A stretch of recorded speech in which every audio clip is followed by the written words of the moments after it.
안녕하십니까. 한국디카시 연구소 대표 이상욱입니다. 이번 강좌는 파트 2로서 디카시의 어원과 관련한 일반의 오해 두 번째 시간입니다. 시는 언어예술인데 디카시는 언어의 개념을 확장하여 멀티언어로 표현하는 즉 멀티언어 예술입니다.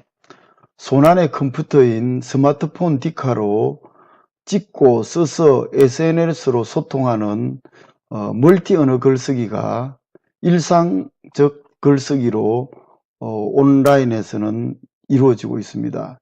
이런 측면에서 디카시는 SNS상에서 멀티언어 글쓰기를 예술적 글쓰기로 끌어올린 것이다. 이렇게 생각하면 이해가 쉽게 될 수 있을 것입니다. 여기서 국립국어원 우리말샘의 디카시 용어 정의를 한번 살펴보도록 하겠습니다. 제가 한번 천천히 읽어보도록 하겠습니다. 디지털 카메라로 자연이나 사물에서 시적 행상을 포착하여 찍은 영상과 함께 문자로 표현한 시, 실시간으로 소통하는 디지털 시대의 새로운 문학 장르로 언어예술이라는 기존의 시의 범주를 확장하여 영상과 문자를 하나의 텍스트로 결합한 멀티언어 예술이다.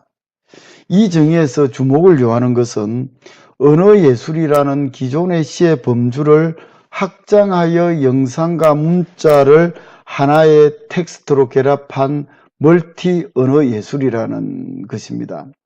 일반적으로 시는 언어예술입니다. 그런데 디카시는 언어예술을 넘어 멀티언어 예술이라고 하는데, 그러면 그것이 어떤 의미를 지니는 것인지를 이해해야 되는데 여기에 대한 이해가 많이들 부족합니다. 지금은 멀티언어 시대에 멀티언어가 SNS상에서는 일상화가 되었다는 것을 받아들여야 하는 것입니다. 그런데 문자 언어로 표현하는 것이 위축되거나 또 위축되어서도 안 될 것입니다. 오프라인 상에서 우리는 대화를 할 때 문자 언어로, 즉 일반 언어로, 음성 언어로 그렇게 대화를 합니다. 그런 측면에서 문자 언어는 여전히 유효하고 또한 앞으로도 그러할 것입니다. 그런 측면에서 문자 언어로 표현하는 문자시도 여전히 유효한 것이고 또한 계속해서 더 발전해 나갈 것입니다. 그런 측면에서 디카시가 문자시를 대체할 수도 없고 또한 대체해서도 안 되는 것입니다. 단지 문자시로 표현할 수 없는, 즉 자연이나 사물에서 어떤 시적 행상을 순간 포착하고 그것을 이제 멀티 언어로 표현함으로써 SNS상에서 실시간 쌍방향 소통하는 것은 문자 언어로서는 불가능한 것입니다. 그래서 이 디카시의 출현은 문자시를 위축시키는 것이 아니라 오히려 더 시의 범주를 확장해서 시를 더 풍요롭게 한다고 그렇게 봐주시는 것이 좋습니다.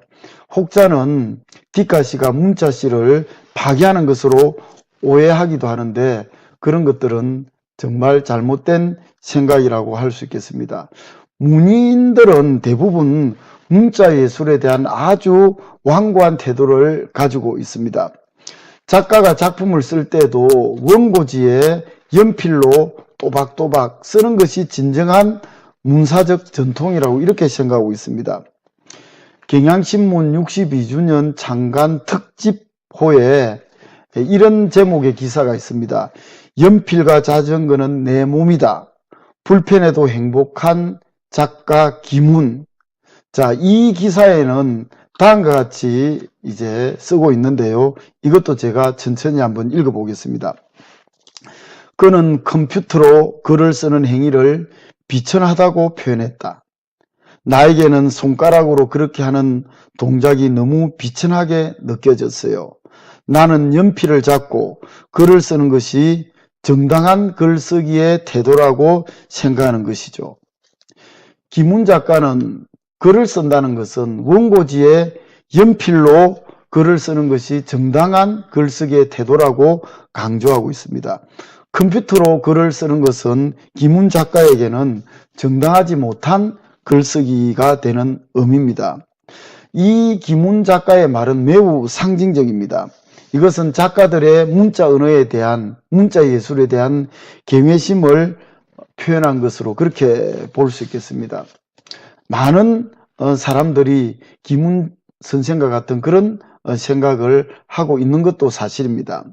그런데 우리가 좀 새롭게 생각을 해보면요, 개념 예술의 선구자라고 할 수 있는 마르셀 디상은 생각과 아이디어가 곧 예술이 될 수 있다는 생각을 아주 명료하게 보여준 바 있습니다. 이건 너무나 유명한 사건인데요. 기성품인 남자 소변기를, 그 소변기를 제작한 사람의 이름인 R 머턴을 서명한 후에 셈이란 제목을 붙여가지고 뉴욕의 앙대방탕전에 출품한 것은 너무나 유명한 사건입니다.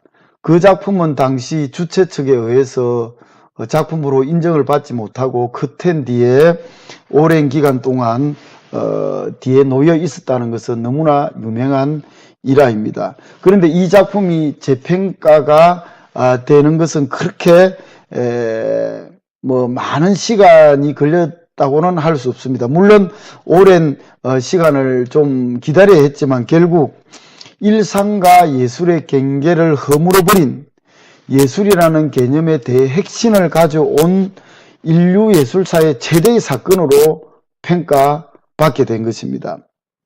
공장에서 산 소변기라는 물질적 속성보다는 일상도 예술이 될 수 있다는 디상의 바로 그 개념을 예술로 인정한 것이 됩니다.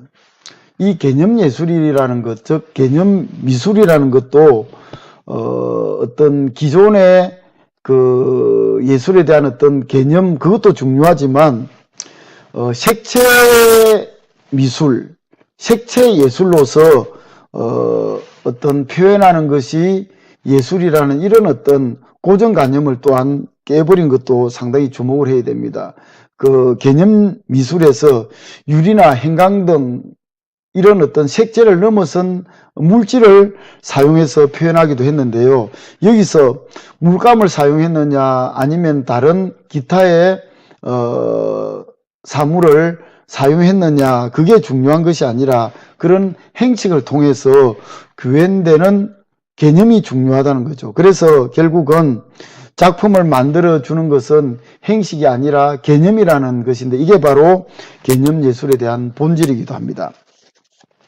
디카시에서 그러면 기존의 시가 문자 예술인데 그 문자 예술의 개념을 확장하여, 즉 시의 언어의 개념을 확장하여 영상과 문자, 즉 멀티 언어로 표현하는 이것을 어떻게 볼 것인가. 물론 이것을 개념 예술의 관점에서도 설명할 수 있겠지만, 그것보다는 앞에서 말씀드린 것처럼 SNS 상에서는 적어도 영상과 문자의 멀티 언어로 글쓰기 하는 것이 일상이 되었기 때문에 그런 글쓰기를 예술적 글쓰기로 끌어올린 것이 디카시다, 이렇게 생각하면은 충분히 디카시의 어떤 존재성을 인정할 수밖에 없을 것입니다.